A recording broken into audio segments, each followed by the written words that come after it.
Well, since the Acolyte finished season one, I thought that news would like transform to more of other things Star Wars related, like the Skeleton Crew or Ahsoka season two or the Mandalorian Grogu. But it seems like there's still a lot of news going on about the Acolyte. And now there's also rumors that they're going to be, well, it's not a rumor anymore. Star Wars officially confirms that they're going to have two new prequels set before The Phantom Menace, besides The Acolyte. So I saw this article, this real short article, and I just wanted to share it with you. And I think it's interesting. And I'll tell you my talking points about it afterwards. But let me show this to you real quick. There's May and Darth Maul.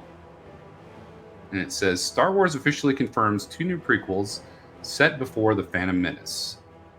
Star Wars is back, baby. Just when you thought you were done with Star Wars prequels, two new ones are announced. Despite the backlash the Star Wars prequels initially received, they ended up earning a place in our hearts. Imagine our delight then when we learned more stories of the time before The Phantom Menace are on the way. Love it or hate it, The Acolyte has revived Star Wars for many. It's sure been talking points for many. Although some would argue that the Disney series has ruined Anakin's origin story, they can't deny that it's brought Star Wars back to the forefront of our minds. And then they say, just because we can, here's a trailer for The Acolyte. I guess they're big Acolyte fans. With this return in popularity, the Acolyte universe is expanding, and with it comes two new stories. Told through the medium of novels, fan favorites from the new show will take center stage. Announced by Lucasfilm at San Diego Comic-Con, one story will focus on Vanessa Rowe, while a young adventure story, YA story will follow the antics of Jecki and Yord, who got brutally murdered.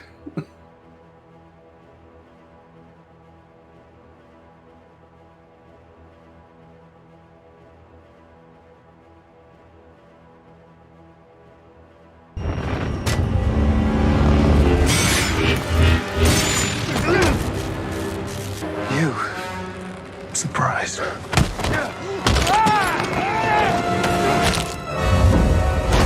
Vanestra's book is titled Star Wars: The Acolyte, Wayseeker.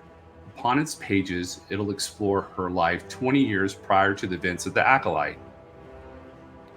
Her story will be written by author Justina Ireland, who many fans will know thanks to her creative input in Star Wars: The High Republic. Ireland isn't in charge of Jecki and Yord's tale, though. That responsibility falls at the feet of Tess Grattan. As of yet, there's no title for the novel, and the details that have been revealed are minimal. However, what we do know is that this story will also take place before what unfolds in The Acolyte. Other announcements also came during Comic-Con, yet there's still no word of that Season 2 renewal. Campaigns for a second season of The Acolyte are still going strong, which we hope will bear fruit before the end of the year. Even if we don't get what we want, at least the Jedi we connected with during these 8 episodes will live on in other ways through other mediums. So as I said before, I'm very ambivalent about The Acolyte. If they have a season 2, I'll probably watch it just so I can have speaking points to you, my audience, and we can discuss it. If it doesn't ever happen, I won't be upset. We'll move on to bigger and better things. I think that there were some things in there that were cool and some things that were not so cool. Leslie Headland did some good parts in it, and other parts I think she was out to make her mark, and she kind of like tried to overshadow George Lucas, which I think that if you're going to take something from someone, you try to build upon it and make it better and not try to outshine the person who created it in the first place. My personal opinion, if you disagree, that's fine. I don't think that Vanessa Rowe deserves a prequel. And Jecki and Yord, they were in there for, it seemed like you just blinked and they were gone. It's a young children's adventure that they're creating, yet you know, any of the kids after they read these novels decide that they want to look at the Acolyte, they're going to see both of them get brutally murdered. I mean, will that mess with their psyche or what? That's crazy. And also, if you're going to create prequels before the Phantom Menace, you should create one, especially a TV series. Don't create a second season of the Acolyte. Create a Darth Plagueis series. Create a Darth Plagueis series, like his backstory and all that stuff, and make it canon.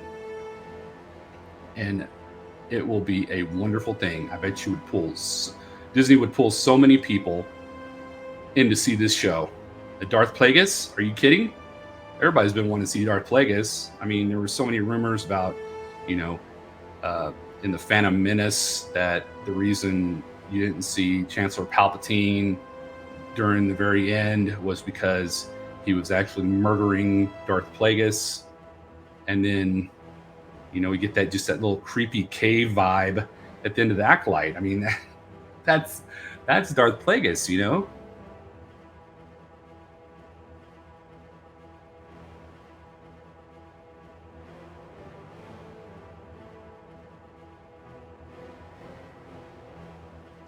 I think Leslie could have done a lot better. You know, especially if she would have like stretched out some of the episodes, like I talked about earlier in one of my other videos. That, you know, a lot of the shows were like 30 minutes to 40 minutes long, and that's with credits.